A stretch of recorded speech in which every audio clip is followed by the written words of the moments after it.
Je m'appelle Arnaud Assoumani, je suis athlète spécialisé en saut longueur.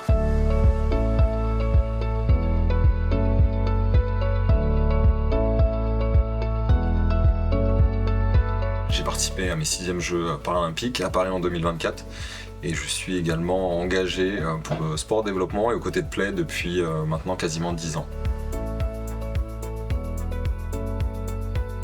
J'ai rencontré Play International via Hugo Legrand, donc un autre champion en judo, et j'ai découvert Play en fait grâce à lui sur un événement. Je crois que c'était Vertigo d'ailleurs. Pour moi déjà depuis des années, le sport c'est le meilleur levier, le meilleur moyen en tout cas de lien social et également d'éducation, et donc de voir toutes les actions de Play en France et à l'étranger, ça m'a énormément parlé. Je me suis un peu plus intéressé et au fur et à mesure un peu plus engagé. Le sport, c'est pour moi le meilleur outil, le meilleur moyen de lien social, un moyen qui permet la rencontre, qui permet également autour du jeu, du ludique, de passer tout un tas de messages et tout un tas de valeurs. Et donc la méthode qu'a développé Play International avec la pédagogie par exemple, pour moi je le vois réellement à mi-chemin entre le sport et l'éducation civique, et de pouvoir travailler sur des thématiques comme l'égalité filles-garçons ou l'égalité de genre, pouvoir travailler sur également la sensibilisation au handicap, la rencontre des différences, travailler sur la solidarité, le travail en équipe. Pour moi ce sont des valeurs qui sont fondamentales parce que c'est celles que j'ai apprises grâce au sport. On dit souvent le sport est une école de la vie, mais c'est réellement ça, puisque y a des règles qu'on doit tous et toutes respecter. On est pour moi sur un terrain d'égalité des chances, et c'est quelque chose qui est essentiel, et de pouvoir transmettre justement ces valeurs aux plus jeunes, ça me permet pour moi de faire en sorte que, en étant adulte, on soit un petit peu plus équilibré, qu'on vive mieux ensemble, et de faire une société plus juste et plus inclusive.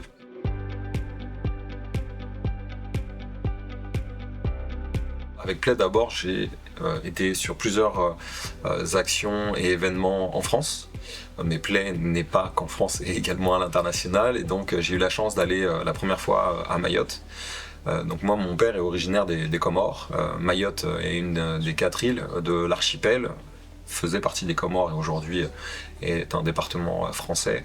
Et réellement, le sport est un moyen pour pouvoir faire, pour moi, le pont aussi entre les îles et entre les Mahorais, les Comoriens, et puis aussi de pouvoir essaimer et de former sur place. C'est tout l'enjeu de Play, que ce soit pour l'école, mais aussi pour tous les centres de loisirs et toutes les personnes qui sur place justement vont utiliser la méthodologie de Play et les outils à destination des enfants. Voilà. Et puis pour travailler sur des thématiques spécifiques sur le terrain. J'ai été également au Sénégal dans plusieurs écoles, et c'est un outil qui est extrêmement puissant et qui permet vraiment de faire évoluer, on va dire de casser et de déconstruire certains stéréotypes très rapidement avec les enfants, puisque ce sont réellement des biais que nous, les adultes, et que la société peut véhiculer. Et grâce au sport, et lorsqu'on est tout jeune, par cette éducation-là, on permet justement de faire en sorte que les enfants jouent mieux et vivent mieux ensemble. J'ai l'honneur d'être le parrain de la mission aux Comores. Je n'y suis pas retourné depuis longtemps, et vous pouvez compter sur moi pour que je puisse être avec vous à vos côtés, aux côtés des équipes sur place aux Comores, pour faire évoluer les choses et surtout travailler avec les enfants et les équipes sur place. Les Jeux de Paris 2024, c'était quelque chose d'assez incroyable. Moi, ça faisait depuis 2015 que je travaille aux côtés de Paris 2024 et comité d'organisation, période de candidature. J'étais aussi à leur côté en tant qu'ambassadeur. J'avais 2 casquettes, ce rôle-là d'ambassadeur et en même temps athlète. Et donc, lorsqu'on est athlète, clairement, on n'est pas là pour faire de la figuration. Et mon objectif, c'était de ramener une médaille, ce que je n'ai malheureusement pas réussi à faire. Mais je suis extrêmement fier du parcours et de tout ce que j'ai pu vivre avec mon équipe et toute cette aventure. Parce que de pouvoir représenter son pays en France face à sa famille, ses amis, c'est une opportunité juste, c'est un privilège. C'est quelque chose incroyable dont je me souviendrai toute ma vie, et donc je me souviendrai de ce petit lien que j'ai été entre ma famille, les amis, les associations, les écoles, toutes les personnes qui étaient présentes, et puis ce rôle de porte-parole pour les Jeux paralympiques et pour réellement tout l'héritage, tous les enjeux d'héritage, d'accessibilité, de changement de regard sur le handicap, sur la différence, d'égalité des chances, qui pour moi est hyper important et m'a apporté une motivation assez dingue. Et au-delà de ça, le succès des Jeux de Paris 2024 était bien plus important que ce qu'on pouvait imaginer, des Jeux paralympiques encore plus importants, puisque l'enjeu c'était que les enceintes puissent être pleines, ça a été le cas, mais on a pu ressentir un sentiment hyper positif, très bon enfant, une union, je pense que la plupart des Françaises et des Français n'ont jamais vécu de leur vie. On était beaucoup d'athlètes à exprimer ça avant les Jeux avec nos mots, mais il n'y a rien de mieux que l'expérience pour vraiment vivre ces émotions et vibrer en fait tous et toutes ensemble. J'ai adoré les Jeux Olympiques parce que j'ai pu être spectateur et encourager l'équipe de France, les amis également que je connais. Et puis pendant les Jeux Paralympiques, clairement j'étais acteur et présent aussi pour continuer à véhiculer ces belles valeurs. Réellement, pour moi, personnellement, l'enjeu le plus important de ces Jeux Olympiques et Paralympiques de Paris 2024, c'est ce qui se passe après, c'est l'héritage, c'est qu'est-ce qu'on laisse, qu'est-ce qu'on transmet à la société, qu'est-ce qu'on transmet aussi aux nouvelles générations. Nous, on est simplement la locomotive, on est simplement celles et ceux qui permettent de faire briller les yeux des enfants, des adolescents et des plus grands aussi, pour qu'ils et elles puissent aller signer dans des clubs, essayer des sports, se faire plaisir, découvrir tout ce qui, pour nous a animés en fait pendant notre carrière. C'est un privilège et une chance de faire du haut niveau, mais l'enjeu il n'est pas de faire du haut niveau, l'enjeu il est de pouvoir bouger, de faire de l'activité physique. Un des premiers enjeux, ça reste quand même le sport pour la santé physique et mentale. Mais ensuite, il y a énormément d'enjeux, notamment par rapport aux Jeux paralympiques, autour de l'accessibilité, et de toutes les accessibilités, c'est-à-dire, on pense souvent au transport, aux hébergements, mais ça va être l'accessibilité à l'éducation, l'accessibilité au sport, l'accessibilité à la culture. L'accessibilité, c'est un droit fondamental, l'autonomie, c'est également un droit fondamental. Donc les enjeux, ils vont être, ils sont sur tous ces terrains-là, et pour ça, on a besoin de tout le monde. On a besoin bien évidemment des institutions, on a besoin des médias, des entreprises, des associations également qui sont là sur le terrain.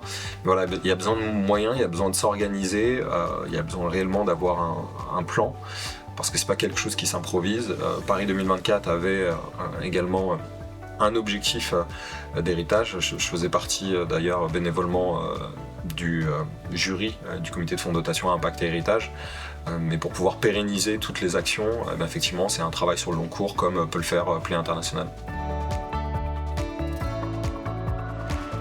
Alors je suis extrêmement honoré d'avoir reçu ce magnifique prix pour les 25 ans de Play International, donc joyeux anniversaire encore une fois, et bravo à toutes les équipes, toutes les personnes qui ont œuvré, les championnes, les champions depuis le début de Play International. Mon rôle il est simple, je suis aux côtés, je suis simplement là pour pouvoir apporter à tout ce qui se fait sur le terrain, pour mettre en lumière le travail qui est fait, les valeurs, la pédagogie, mais également faire en sorte puisse avoir plus de moyens alloués à l'ONG Play, parce que il y a des besoins. Les associations généralement sont là où échouent les gouvernements ou les institutions. Et donc ce que fait Play sur le terrain, pour moi c'est fondamental, c'est un travail qui est essentiel. Dans mes actions en tant qu'athlète, je pense toujours à me dire ok, très bien, moi je fais du saut en longueur, c'est une chance, c'est un plaisir, j'ai réalisé mon rêve, mais qu'est-ce que je transmets, qu'est-ce que je laisse à la société, qu'est-ce que je laisse auprès des plus jeunes, quel exemple je donne. On a un rôle d'exemplarité et de représentativité aussi, d'avoir par exemple des athlètes paralympiques de plus en plus médiatisés, de les voir briller, aller chercher des médailles, faire vibrer le grand public. Ça donne de l'espoir en fait à énormément de personnes qui ont un handicap ou qui ont vécu des choses difficiles dans leur vie, ou tout simplement des personnes qui n'ont absolument pas de handicap et qui ont vibré parce que on est des championnes et des champions, on est dans la performance et c'est quelque chose d'assez unique. Ce que je vous souhaite pour les 25 prochaines années, je pense, c'est continuer à essaimer au maximum, de transmettre et de laisser une trace positive, de toucher de encore plus d'enfants, d'adolescents, et que ça fasse, voilà, je pense, une société plus équilibrée et plus égalitaire.